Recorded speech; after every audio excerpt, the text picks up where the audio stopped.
Hello and welcome to the Film Pulse Podcast. This is episode number 475. My name's Adam Patterson. With me today, we got Kevin Rakestraw. Hey, Kevin. Hello. This week on the show, we're going to be talking about the latest from director Quentin Dupieux with Smoking Causes Coughing, which is available now on VOD platforms. We're also going to be going over some of what we've been watching on the watch list and this week's new releases in theaters, VOD, and Blu-ray. Thank you so much for joining us. If you have a moment, consider reviewing us on iTunes. That'd be great. I think we could just hop on in. Now, this is... I don't know how many Dupieux movies that we've reviewed on... I'm pretty sure that we covered more of his movies than any other. Like, every Dupieux movie that comes out since Wrong, I think... Pretty much.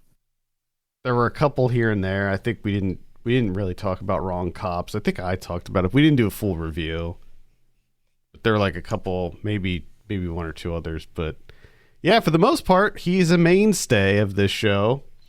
His latest, Smoking Causes Coughing, I have a synopsis here. After a devastating battle against a diabolical turtle, a team of 5 Avengers known as the Tobacco Force is sent on a mandatory retreat to strengthen their decaying group cohesion. Their sojourn goes wonderfully well until Lizardin, Emperor of Evil, decides to annihilate planet Earth. Now, if that sounds ridiculous, you can better believe that it is. If you're not familiar with Quentin Dupieux, he is a fan of the absurd, and his movies are pretty out there, pretty goofy, pretty wacky. And this one is kind of a play on Power Rangers, really. It's like a almost a spoof of Power Rangers, but with the added sort of framing device that Mandible. It's also kind of plays out like Mandibles in a way. Anyway, we'll start with you, Kevin. What were your initial impressions of Smoking Causes Coughing? Like most Dupieux, I didn't really know that this was a thing until the day before I watched it, which is really exciting. I should just know that by now. It seems like every year you at least get one Dupieux. Usually 2, if we're being honest. Over the last couple of years, he's really been cranking them out. And the weird thing is, they all do eventually get released in the United States, but they're always really low key releases. Mm-hmm. Just really, soft openings, really. And I love it because I always know what I'm getting with Dupieux. A, it's going to be short. Sweet. B, it's going to be entertaining. Always entertaining, even when they're not especially that great. It's still entertaining, and going in that you're going to be done and back to your day within an hour and a half tops. Usually not even that long. It's not the light. And his movies have sunshine in them, which is really nice. You can see stuff going on, so that's cool. Definitely, really an absurd. He definitely has been going for this very bright, faded color palette. I love it. I don't know if Rubber had. I don't think Rubber had that kind of color palette. But all of his newer movies have that very kind of washed out look. Yeah, and you just very warm. Yes. And with this movie is like a lot of his other movies where, you read the synopsis or whatever, it seems silly enough, but you also know that it's not going to be that. No. And there's always that element of, this movie could go anywhere. I have no idea where it could go. And it's, like you said, it's, kind of a parody of Power Rangers, but it's only that for, the first, 5 minutes, and then it becomes an anthology film. Yeah. That's the surprise, is that a large portion of this film's runtime is dedicated to people telling stories and us just going through these kind of scary stories, which is kind of a bizarre departure that you don't really expect. And I was just surprised how fucking disgusting it was. Yeah, it's super gory. It's definitely over the top gory. Which I mean, I should have known when the tortoise exploded. Yeah. The tortoise does explode at the beginning. But it's funny because that's like there's that, and then there's like another clip where they like just completely brutalize another monster, but that's like pretty much all there is for like the Power Ranger type stuff. Most of the time they're just on this retreat just telling stories. And then they catch a barracuda, and the barracuda tells a story. Yes, of course. Of course the barracuda tells a story. Yeah, it's hard to... I mean, so looking at this and comparing it to Dupieux's other recent works, I would say that this is... It's a little messier in that it's just like all over the place, but at the same time, it's just so light and breezy, and like you said, it comes and it goes. It's just very fleeting. And because of that, it's hard to really fault it for too much, because it is just a very entertaining, funny, enjoyable movie. Yeah. Like that's kind of where I've fallen with his movies now, it seems like, is I can't, like you said, I can't fault them because they're so short. They're breezy good time. There's so much damn creativity. And I mean, even when they're messy, it's like, it's still, I'm not getting this anywhere else, really. Yeah. It's definitely a rare breed these days. I mean, I feel like we used to get a lot more movies like this that were just really out there, taking risks, really nurturing creativity. Less so now, but I definitely appreciate it. I think that this is this one, along with his other output, I think is very funny.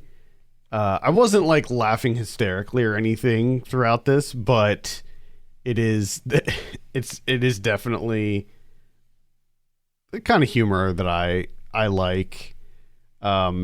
I don't know. Maybe there were some more like sight gags and stuff in this one, but I still enjoyed the humor of it. I don't know what else to say. It's Power Rangers going on a workshopping retreat and telling scary stories with each other. Yes. Like the stories themselves are very good.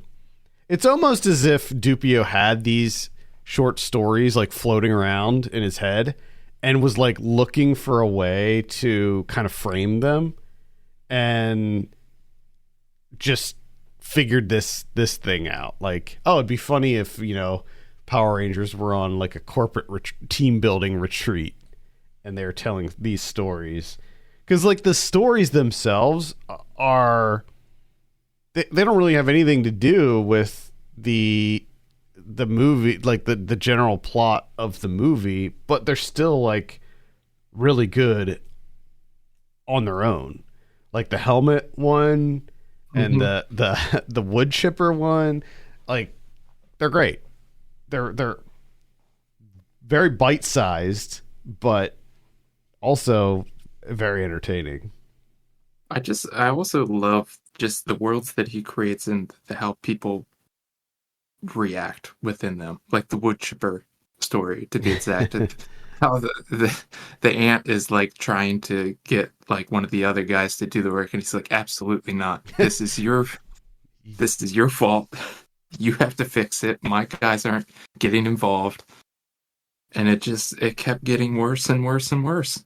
And it was really fucking disgusting. I don't know what it was about it, but when I saw the contents of that bucket, before I even saw the contents of the bucket, I was like, please don't.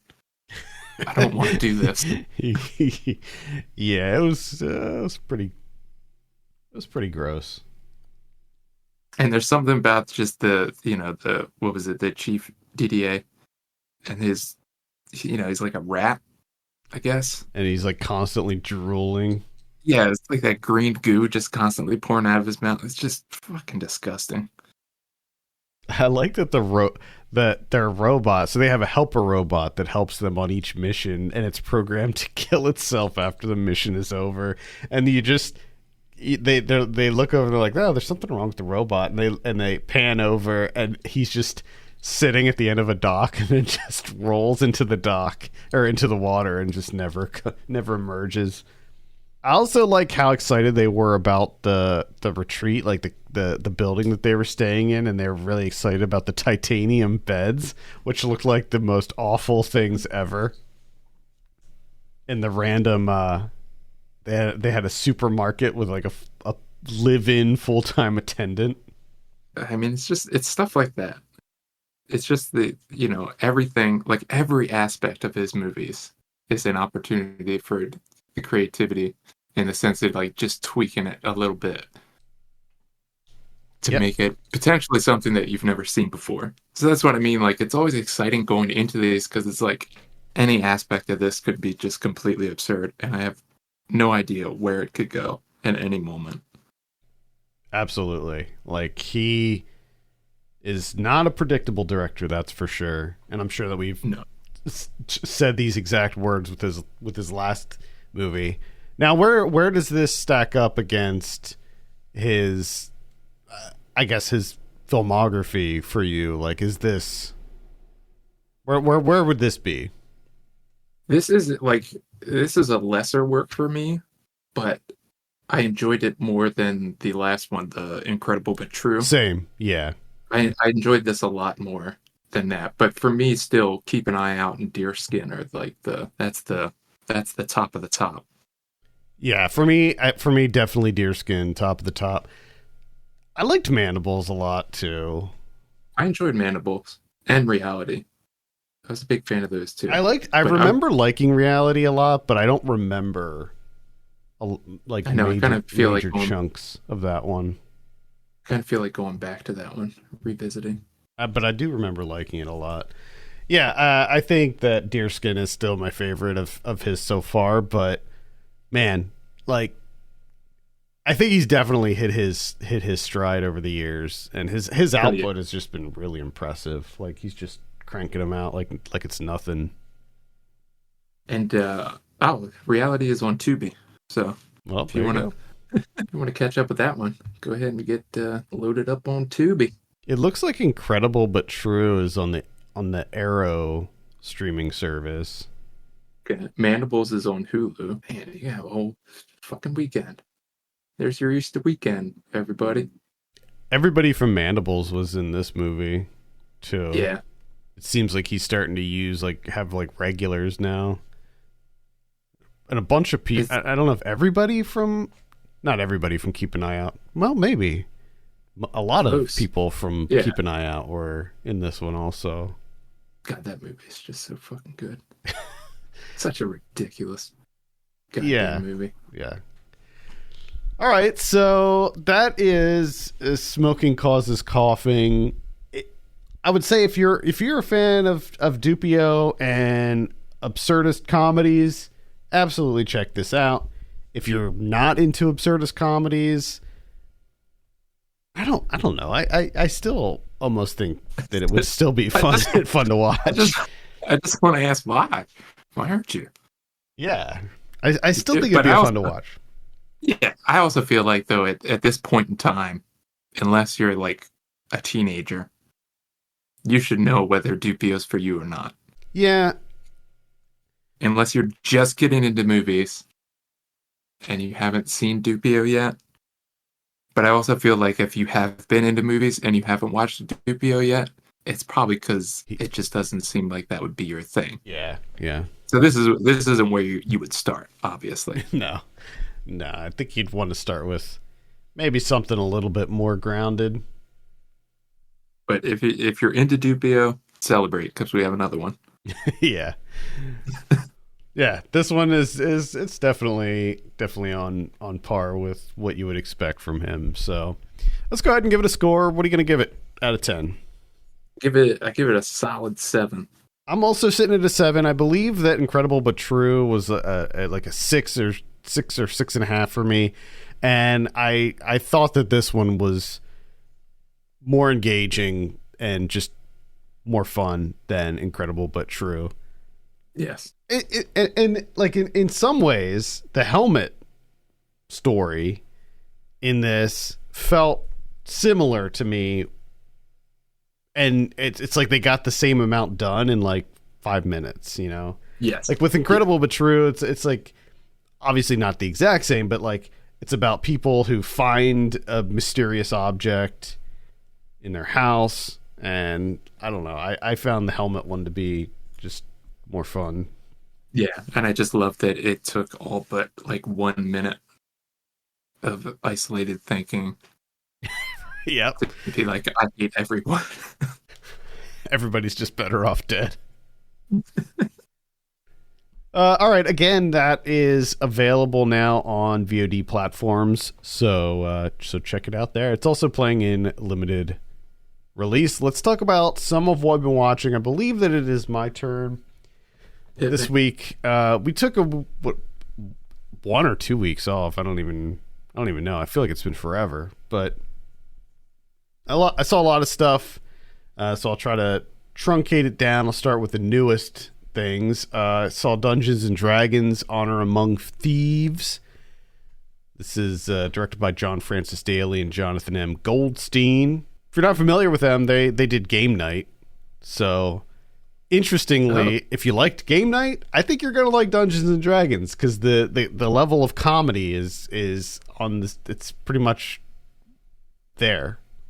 Interesting. Yeah, I did not know that. This is, I mean, it is very much a comedy. Like it is as much a comedy as it is like a fantasy movie, and it's very funny. The comedy really works. It doesn't. It does a good job. Now, just to be clear, I never played Dungeons and Dragons. Like, I'm familiar with some of the lore. I've played some of like the video games, like Baldur's Gate and Neverwinter Nights. Like, I played some of those in the past, so I'm a little bit familiar with some of the stuff. But I never actually played D&D. But with that being said, I think that they did a good job of taking elements from the game, translating them into a movie, and they did a lot more. Like, they sort of went above and beyond just transplanting like character archetypes and monsters and stuff like that. They actually sort of, like, the way that the movie is structured feels very much like a Dungeons and Dragons campaign. And there's like so many little like fan servicey things, Easter eggs, stuff like that in here, but it's done in a very kind of slick, organic way that doesn't detract from like the story here. Also, one of the things that I liked about this is that they didn't abandon the comedy in the final act when, you know, the action and the tension and all of that started to ramp up. They still kept it funny, even during like the big climactic, you know, fight at the end. They just did a lot of things right about this. The thing that it's such a surprising movie, because the trailer was good, but I was still expecting it to be not great. And it really is way better, kind of on every level, than what you would expect, or that this movie has any right being. Like, the camera work and the editing, for instance, is really, really good. Surprisingly good. Like, they use some very stylistic camera movements and editing choices to make this like way more kind of stylistic and artistic than what you would expect from what is essentially a big, you know, fun popcorn flick. So, huge surprise for me on this, and I definitely recommend seeing this in the theater if you can. Dungeons and Dragons Honor Among Thieves. Had a blast. Absolute blast with this. Incredible. Who would have thought? Yeah, one of the biggest surprises of the year, I would say, for me. I finally got to see Popstar Never Stop, Never Stopping. Hell yeah. I've been trying to watch this for years, but it was never on streaming. Never on streaming. That's weird. Finally pops up on HBO Max. So I hit play as fast, like as soon as I found out. I was like, this is what I'm doing for the day. This is dumb as hell, but that's exactly what I wanted it to be. You know, I wanted that really stupid humor, and I got it. The only thing that I didn't like about it, which is just like an aging thing, you know, I'm sure if I saw this in 2016, it would have been that big of a deal. But it was like kind of annoying, you know, where they do in like the interview type, where they're talking to like Nas and like Pink and Mariah Carey and stuff. It's just like, no, I don't like this. This isn't funny. That sounds like it. But really, that's it. But that's really the only thing that I didn't like about it. Everything about it is just funny as hell and absolutely stupid as can be. I've been watching the MacGruber TV series on Peacock, and I get the same vibes from that. Yeah, just there's certain times where I just want like the dumbest comedy possible, and they deliver. Hell yeah! So that's Popstar, Never Stop, Never Stopping. I recommend that too. It's a really fun comedy. I saw John Wick Chapter 4. You know, with the John Wick series, I've loved all of them up until this point, and I was like, how can they keep doing it? I remember I said this when John Wick 2 was about to come out. Like, how can they possibly live up to the first one? Well, I'm still saying that even in the fourth entry in the series. This might be the best one of all of them. It feels the most mature, but the cool thing about John Wick is that it's like an action fan's action movie. It pays homage to so many different eras of action film, so many people. It is, not only is it a great action movie in and of itself and sort of cementing itself as one of the best action franchises ever, it acts as this really great sort of timeline or history lesson of action movies. Like, this one features a lot. I mean, it's nonstop. It's just like the other ones, almost nonstop action.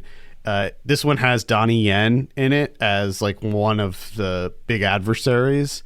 And this may be Donnie Yen's best role that I've ever seen him in. Not only does he get to showcase that he still has it as far as the action chops. I mean, like, he kicks so much ass in this movie. He plays a blind swordsman, by the way. And he is really funny. Like, his character is so like sarcastic and goofy, and he's great in it. You see there's a great fight scene between Donnie Yen and Hiroyuki Sanada, and that is like an incredible showdown that I never imagined that I would see. The two of them having just a freaking nuts, like, balls out fight. There's a nunchuck scene in this where you don't see that too much, but yeah, there's a nunchuck action scene. Scott Adkins is in this one and plays this very portly, like, gangster guy. So there's a great fight scene with Scott Adkins. And there's this one scene that I think, I haven't read much about what people are saying about this, but I imagine it's the one scene that everybody is talking about, where and this is something that I've said in the past that someone should do, and that's a top-down action scene. So, and that's exactly what they do in this. So there's a scene where John Wick is fighting through this like sort of dilapidated building, and it is all done in a top-down perspective. So the camera is floating above John Wick, and it's going like through the rooms, and you know, it's like a cutaway thing. And not only is it the whole action scene done in a top-down perspective, all a single take, of course, it is, using guns that have dragon's breath rounds. So if you're not familiar with that type of ammunition, it's basically bullets that also shoot fire. So it is maybe one of the best action sequences I've ever seen in a movie. It is outstanding. And the stunt work in this is just, man, it is on the next level in this movie. So it's basically a showcase of an amazing group of performers, choreographers, cameramen, stunt people, just working at the top of their game. So highly recommend John Wick Chapter 4. Just see it. Oh my God. Well, I caught up with everyone else and watched Everything Everywhere all at once. Hell yeah. It's what, won like 47 Oscars? It won a lot. I didn't watch the Oscars this year, by the way, but yeah. Something like that. Just a ton of Oscars. I had a good amount of fun with this one. It got a bit tiresome towards the end, especially when the messaging became clearer and clearer. I was just like, be kind to everybody. Everything will be cool. And I don't know. This started to irritate me. This whole idea of that we just be kind. Things will be great. When I've never accomplished anything. But I will say that, like, the first fight sequence in this movie, with the fanny pack, the excitement was high. Like, I'm very excited. Fanny pack fight scene. Mm-hmm. What more could you want? And I thought, for the most part, I found it to be pretty damn fun. It just the deeper that the narrative got, I started to tune out a little bit. The messaging was a little bit weak for me. But everything else I thoroughly enjoyed. Some of it didn't quite make sense to me. I don't understand why her girlfriend Becky isn't in any of the other timelines. That seems weird. But all the people that work at the IRS building are. I don't know if that says something about the relationship and where it's going to end up. But I don't know. Like, I enjoyed it for the most part, but I also failed to see, like, what the hullabaloo was all about. I loved it. You know what I mean? Yeah. Like, I don't know if it was just, like, because I've watched it so far removed from the overall discussion, when everyone was discussing this movie, and to watch it so late after the fact. I guess there's always going to be that bit of, inherent letdown, maybe. But, at the end of it, I was just like, yeah, it was all right. Nice. Well, yeah, I loved it. I think it was my number 2 movie of the year or something. So this is one of those movies, though, that, like, when we started it, I thought we started it early, right? And then it was like bedtime. And I was like, oh yeah, we'll stop. And I stopped, and there was still like an hour and 30 minutes left. And I was really confused. I don't know what happened. I don't understand how it was possible. I saw it in the theater and had a really good time in the theater with it. I've been continuing my deep dive into Walter Hill. I'm closing in on a full filmography watch with him here. So I saw Extreme Prejudice from 1987. This is a action thriller with Nick Nolte, Powers Booth, Michael Ironside, Rip Torn, Clancy Brown. It's a who's who. And what you have here is a group of army guys who are all marked dead. They're all DOA. They're all killed in action. But guess what? They're not. They're forming a covert secret group, and they have to go up against Powers Booth, who is this narcotics kingpin smuggling drugs into the country from Mexico. And it's just badass. William Forsythe's in it too. He plays one of the army guys. It's badass. I absolutely loved it. It goes all out. It's just full on testosterone fest here. Yeah, that one, Extreme Prejudice, maybe not my favorite Walter Hill, but definitely maybe top five. Maybe top five. I think I still like Southern Comfort more. As far as like the ensemble, like Dirty Dozen style movies that he does. Yeah, no, this just got watch listed. Oh, I mean, it's awesome. Like, it's Walter Hill knows how to shoot an action scene, by the way. Like, he's like the king of squibs. This dude, I don't know what he does with his squibs, but like when people get shot in his movies, it looks different than every other movie. Like, somebody gets shot and it's like a bucket of blood comes out of them. It's like people just explode when he does action scenes. I love it. Yeah, recommend Extreme Prejudice. It's awesome. The other thing I watched, well, the last thing I watched is Red Rocket, Sean Baker's, from like 2 years ago, I think. Yeah. 2 years ago. Finally got around to seeing this one. And I will echo what I think most people said about this, is that Simon Rex is really good in this movie. Mm-hmm. Like, very, very good. This is another movie that I thought was fine. It was okay. I enjoy the main thing that I enjoy about this movie is like getting to watch a movie that's just about like regular people, Just slice like of life. a certain income class that you don't get to see that often, that don't seem to be in movies as much as they used to be. So that's always kind of like refreshing, just seeing, like everyday type people. Mm-hmm.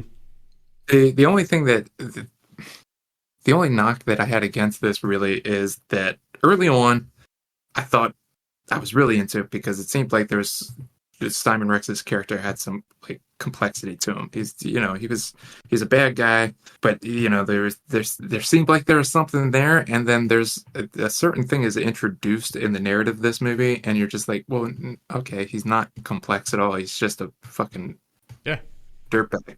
Yeah, and it's like okay, like that kind of worked. I liked it, but it was so long that I'm just like, there's no complexity to this guy at all. He's just a fucking dirtbag. That's the thing. Like they make you think that there's an arc that's happening here, that he's getting better, that he's learning. Yeah, but it was very short. It was a very short-lived arc where you're like, oh, okay. And then it was just very quickly, no. And then there was so much movie after that I was just like, well, I don't care about this guy. Like, I don't give a shit about it. And I know all these guys, I don't know. It's just something about it. I still liked it for the most part. Mm-hmm. It's just, I don't know. Between this movie and Florida Project, I did enjoy it more than the Florida Project. Much more. But I don't know. There's always this, like, twinge of, like, exploitation that I can't quite pin down with him. I don't know. Something about Sean Baker just rubs me the wrong way. Something about Sean Baker rubs me the right way. Whoa. Really? I guess that's true. Yeah, I'm really into his stuff. Cool. That is Red Rocket. And by the way, I didn't like Red Rocket as much as Florida Project or Tangerine, for that matter. All right. I guess I'll keep the Walter Hill thing going here. I saw a bunch of stuff that I don't really feel the need to get into, including Hard Times from 1975. This is like an earlier one for him. I feel like he was like kind of honing his style in this movie, and I think that this movie really starts to show Walter Hill's style. This is a Charles Bronson movie about like this he's sort of this drifter guy. He's very stoic, classic Bronson character. He starts to do like these underground bare knuckle boxing matches, and he teams up with James Coburn, who manages him. And this is just it's a pretty light, good action drama. So that one's I would say like a light recommend. Another light recommend that I would give with Walter Hill is The Long Riders, which is a Western about the Jesse James and his gang. The interesting thing about this one is that it stars David Carradine, Keith Carradine, Robert Carradine, James Keach, Stacy Keach, Dennis Quaid, and Randy Quaid, and Christopher Guest, and Nicholas Guest. Wow. Yeah, it's actors and their siblings. So, like, all of the people in the gang were, like, brothers in real life and brothers in the gang. So that was kind of fun. But you know, it's a good Western. It feels a little bit too kind of generic for me. I'm not super into Westerns to begin with. And for a Western to really kind of grab me, it's got to be something unique. And this, unfortunately, while it's good, like the acting is good, the performances, the action sequences are exactly what you would expect with a Western. You know, like they're not doing anything too crazy here. So I guess I would say that one is just pretty average. I saw Brewster's Millions, which I never saw before. What? Yeah, I never saw Brewster's Millions. Any version. You know, there's like 25 versions of Brewster's Millions, but I knew all about it. I'm pretty sure I've seen like parts of it, but I don't think I ever saw it the whole way through. I mean, I knew the concept of it, which is great, by the way. Like the premise of Brewster's Millions is fantastic. I thought that this was okay. It was a little bit too chaotic for my taste. Like it just never stopped. It was always going at like 100 miles an hour. And I felt like there was just no reprieve. And Pryor, while great in this, was like, I don't know, he was just going full on in this movie. Yeah, it's a lot of cocaine. Yeah, I think that this movie was 100% cocaine fueled. Him and Candy. Yeah. I mean, it was nuts. And I saw 48 Hours, which I don't think I ever saw 48 Hours before. But that's a great buddy cop movie. Oh man, I used to fucking love this movie. Yeah, it's great. It's really great. And I think like this is, you know, peak Eddie Murphy here. 82. I think isn't that when or maybe it was 83 when fucking Raw came out. Yeah. 87. Oh wow, 87. Well, the movie did. I wonder. Huh. Delirious. That's what I was thinking of. I was thinking of Delirious. Anyway, yeah, 48 Hours is great. Classic buddy cop. I also saw Red Heat, which is another buddy cop movie with Arnold Schwarzenegger and Jim Belushi, and Arnold plays this KGB operative, and he has to team up to bring down this like Russian mobster. And that one's pretty good too. So I'm absolutely loving this Walter Hill deep dive.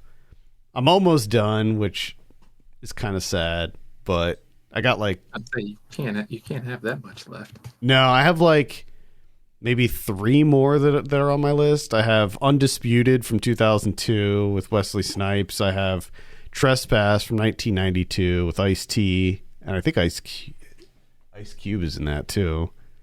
And then I have Johnny Handsome from 1989, which is with Mickey Rourke. Wow.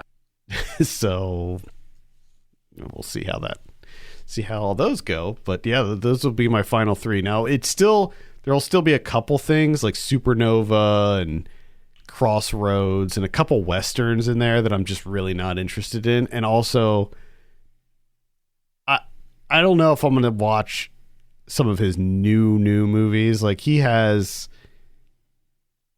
did The Assignment that came out in 2016 with Michelle Rodriguez. I did hear that newer Western that came out just like a couple of years ago was supposed to be pretty good. Dead for a Dollar. Yeah, I heard good things about that. That's the one with Christoph Waltz. That just came out like last year. Yeah, I don't know. I might watch. I'm just really not in a Western mood. Yeah, you gotta be. You got to be in that zone, you know? Mm-hmm. Sometimes I get in the Western zone, but after the Long Riders, I'm just like, I'm kind of done with the Western stuff for now. Anyway, I'll follow up next week and let you know how that all turns out. All right, let's take a look at what we have in theaters this week. Got a couple notable ones. Air is first up. That comes out April 5th. This is the Air Jordans one with Ben Affleck, Matt Damon. No. I don't like this new trend. Like, instead of having biopics, it's like Products. biopic. Yeah, it's biopics of brands. Like, get the fuck out of here. There's a BlackBerry. Well, you saw the BlackBerry one coming out too, but that's Matt Johnson, so we're not gonna talk shit on that. But I don't like where we're headed. Yeah, I don't know. And they all kind of feel the same too. Like, obviously I haven't seen Air or BlackBerry, but they all just have kind of the same vibe to them as well. Yeah. I don't know. Maybe it'll be good. We also have the Super Mario Brothers movie, which I'm actually pretty excited about this. I think this looks pretty fun. I hope so. I think this will be pretty good. It looks pretty good. That's also going to be coming out on the 5th, and then on the 7th we have Paint, which is the Owen Wilson comedy where he plays like a Bob Ross type of person. It's not directly like he's not playing Bob Ross, but it's very clearly supposed to be like Bob Ross. Carl Nargle. That is an amazing name. Oh my god. This is the first that I'm learning about this, and I want to see it. Yeah, I want to see this too. I'll definitely check this out when it hits VOD. I imagine this is going to be a pretty quick VOD turnaround, and I think that's in limited release. We also have One True Loves, that's in limited release. How to Blow Up a Pipeline, I think that's probably a limited release as well. On VOD this week, starting with April 4th, we have Colorblind. We got Living with Chucky, which is a Child's Play documentary. Then on the 7th, we have Blood Covered Chocolate. I think it's a vampire movie. We got One Day as a Lion. We got Balloon Animal. On Netflix, we got Chupa. Also on Netflix, we have Oh Belinda. Got El Hoob. And then on Amazon Prime, we have On a Wing and a Prayer. Oh. Starring Dennis Quaid. Oh, man. Wow. I guess that's like a faith-based thing.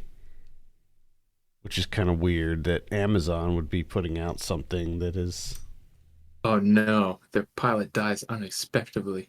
Mid-flight. Oh. Doug White. He's got to land a plane, save his entire family. Oof. How about that? Dennis Quaid is Doug White, saving his family. Doug White. Not as good as Carl Nargle, that's for sure. Not even close. On Blu-ray this week, we got Cool Hand Luke from 1967 coming out on 4K. I love Cool Hand Luke, man. What an amazing movie that is. Midnight Run from 1988 coming out in 4K. That's a Shout Factory release. Got a bunch of Star Trek stuff coming out, including First Contact and Nemesis and Generations and Insurrection. Got all kinds of Star Trek stuff coming out. Let's see what else we got here. Confess Fletch. That's the new Fletch that came out last year. That's pretty good. I liked that one. Envy from 2004 with Ben Stiller and Jack Black. And that's pretty much it. Is that a holiday weekend? It's Easter, right? Easter. Yeah, that's why there's like nothing coming out.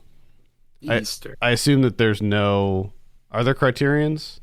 There are no Criterions. I can't get over Envy getting a...